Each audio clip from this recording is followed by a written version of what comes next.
Hello students, मैं पुष्पा यादव स्वागत करती हूँ आपका मेरे यूट्यूब चैनल हिंदी सारथी में। तो आज मैं आपके लिए लेकर आई हूँ 12th क्लास की अंतरा पुस्तक का काव्य खंड का दूसरा पाठ, जिसका नाम है सरोज स्मृति। और ये सरोज स्मृति जो कविता है ये लिखी है निराला जी ने, सूर्यकांत त्रिपाठी निराला जी। पिछले वीडियो में मैंने आपको इन्हीं के द्वारा लिखी हुई गीत गाने दो मुझे कविता की व्याख्या करवाई थी। तो चलिए देखते हैं इस कविता के माध्यम से निराला जी किस तरह से अपना शोक व्यक्त कर रहे हैं। शोक किस लिए? क्योंकि उनकी जो नवविवाहिता बेटी है, कुछ शादी के कुछ समय बाद ही उनकी नवविवाहिता बेटी की भी मृत्यु हो जाती है। तो पूरी तरह से शोकग्रस्त थे, शोक में डूबे हुए थे, शोक दुख में डूबे हुए थे।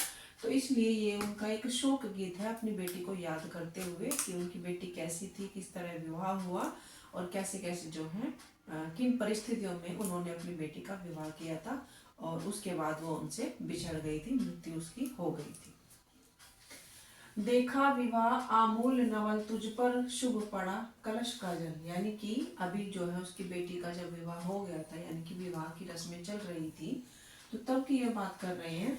और ये विवाह भी बड़ा विचित्र था। क्यों? इस विवाह में ना तो उनके कोई परिवारजन, रिश्तेदार, सगे संबंधी को उन्होंने आमंत्रण दिया था और ना ही किसी पंडित ने जो है उनकी बेटी की शादी करवाई थी।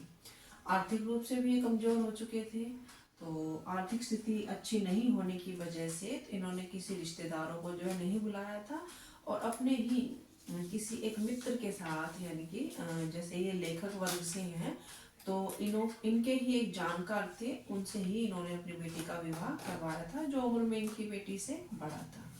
और इन्होंने खुद ही अपनी बेटी के विवाह में जो मंत्रोच्चार होते हैं, जो किसी पंडित द्वारा किए जाते हैं, वो खुद स्वयं ही इन्होंने मंत्र पढ़े थे।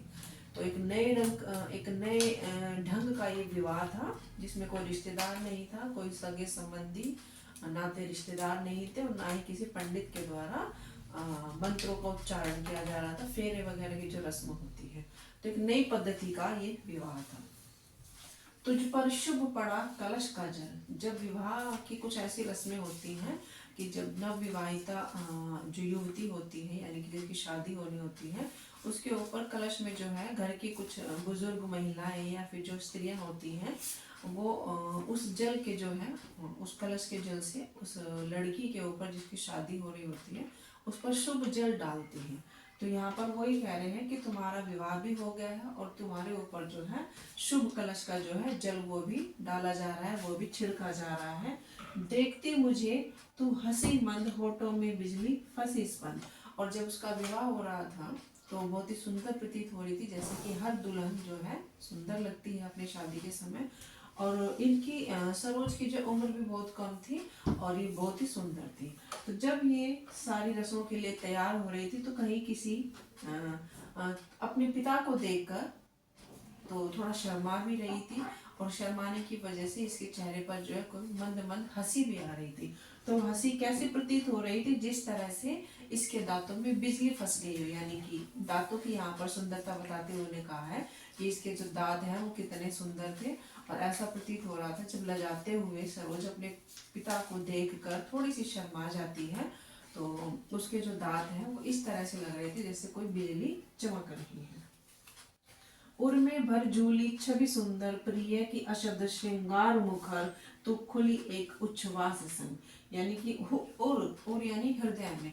और कोई भी जो युवती होती है शादी के समय में, उसके जो है हृदय में जो है अपने होने वाले पति या फिर दूल्हे के लिए जो है एक सुंदर सी छवि बन जाती है और उसको मन ही मन जो है उस छवि को अपने मन में बसा लेती है और उसी को याद करते करते पूरी शादी की रस्मों में एक हल्की सी मंद मंद मुस्कान उसके चेहरे पर रहती है।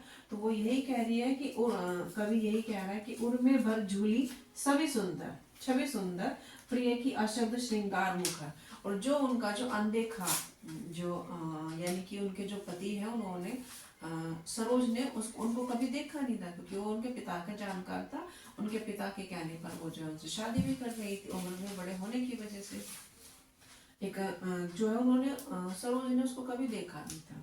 तो इस तरह से वो कवि कह रहा है कि तुम्हारे जो हृदय में है, हर युवती के मन में अपने जीवन साथी के लिए, अपने होने वाले पति के लिए एक छवि होती है सुंदर सी, जिसको वो मन ही मन जो है अपना सब कुछ मान लेती है और उसी को जो है देख कर मन ही मन मुस्कुराती रहती है और एक अलग ही छवि वो बना लेती है। प्रिय की अशब्द श्रृंगार मुखर, और जो उसका प्रिय है यानी कि उसका होने वाला जो पति है, और वो उसके श्रृंगार को देखकर वो भी बहुत ज्यादा खुश होता है। तो खुली एक उच्छ्वास संग विश्वास तब्द बद अंग अंग, और तुम जो है इतनी सुंदर प्रतीत हो रही हो, यानी कि वो सरोज के लिए कह रहे हैं कवि कि उस समय सरोज जो है उनकी बेटी बहुत ही सुंदर प्रतीत हो रही थी, बहुत सुंदर लग रही थी। जैसे कोई जो फूल है वो बिल्कुल जब खिलने लगता है तो बहुत सुंदर प्रतीत होता है, उसमें बहुत ही अच्छी सुगंध भी आती है, और खिलते हुए जब उसको हम देखते हैं यानी कि फूल जब खिल जाता है तो बहुत ही सुंदर लगता है। तो उच्छ्वास की तरह वो जो है बिल्कुल प्रतीत हो रही थी। विश्वास स्तब्ध बद अंग अंग, और जो उसका जो मन है, उसका जो यानी कि सरोज के लिए कह रहे हैं, और उसके मन में जो है उसके अंग अंग से ये प्रतीत हो रहा था, व्यक्त हो रहा था कि वो खुश है, उसके पिता के द्वारा इस रचाए हुए विवाह से वो खुश है। और उसका जो अंग अंग है वो इस चीज की जो है गवाही दे रहा था कि तुम जो है बहुत खुश हो, और मन ही मन जो है अपने पति को जो है पाकर, अपने पति को देख कर बहुत वो खुश हो रही है। नत नयनों से आलोक उतर कापा अधरों पर थर थर थर, और जब उसकी शादी हो जाती है, सरोज की शादी हो जाती है, कभी वो झुकी हुई नजरों से कभी अपने पिता को देखती है और कभी वो अपने पति को देखती है, तो उसके लिए बड़ी असमंजस वाली भी स्थिति हो जाती है। असमंजस वाली स्थिति इसलिए है कि एक तरफ जो है अपने पति से मिलने की उसको खुशी भी है, और दूसरी ही तरफ जो है अपने पिता से बिछड़ने का गम भी है। तो इस असमंजस की स्थिति में जो उसके जो अधर यानी कि होठ है वो भी थर थर कांप जाते हैं। इस तरह से वो उसको थोड़ी घबराहट भी होती है, हिचकिचाहट भी होती है, लज्जा शर्म भी आती है। तो इन सब परिस्थितियों के होते हुए उसके जो अधर है यानी कि होठ है वो भी थर थर कांप रहे हैं। देखा मैंने वह मूर्ति दीदी मेरे वसंत की प्रथम गीति, और किस इस तरह से यानी कि शादी के जोड़े में विवाह के जोड़े में वो किस तरह से ऐसे प्रतीत हो रही है जैसे किसी ने साक्षात देवी का जो है मूर्ति उनके सामने रख दी, और बिल्कुल वो साक्षात देवी का ही रूप लग रही थी। मूर्ति दीदी यानी कि मूर्ति के समान लग रही थी, जैसे किसी देवी की मूर्ति उनके सामने रख दी गई हो। तो उनकी बेटी सरोज भी इतनी ही सुंदर दिख रही थी।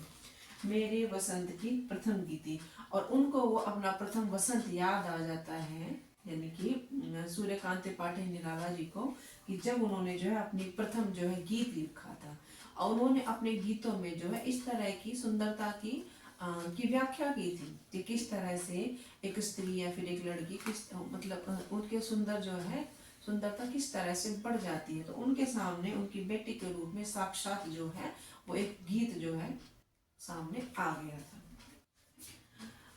श्रृंगार रहा जो निराकार रस कविता में उच्छ्वसित धार, गाया स्वर्गीय प्रिया संग भरता प्राणों में राग रंग।